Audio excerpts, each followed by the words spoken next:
There's a theory called power transition theory, which is about what happens when one country rises, another declines, what are we to expect? And power transition theory is often associated with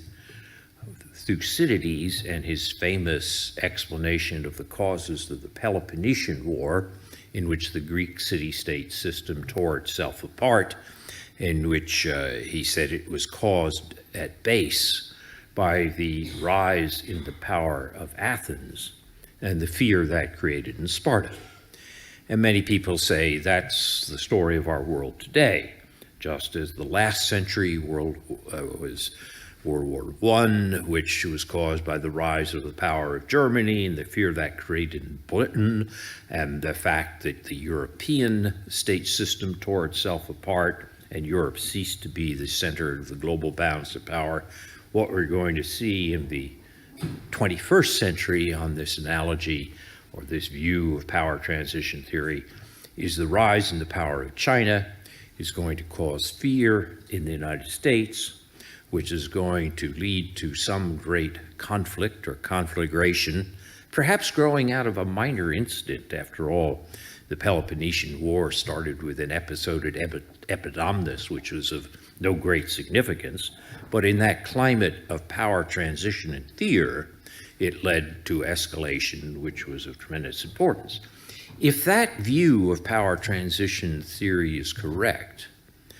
what I call the Thucydidean view, we're in for a very bad century, because a major war between the United States and China, which was once analyzed by the Rand Corporation as a war that the United States would win, but at enormous cost to both sides, that would be bad for the US, bad for China, and bad for the rest of the world. So that's one view of power transition theory, and a lot of people are writing about that and paying a lot of attention to it. The trouble that I have is that many people think only of that aspect of power transition, which you might call the problem of the rising power doing too much, and thereby frightening the established power. I have argued that there's another aspect of power transition, which is almost the opposite. It's that the rising power doesn't do enough. And to try to get people to focus on that rather than merely the age-old Thucydides problem, I've called that the Kindleberger trap.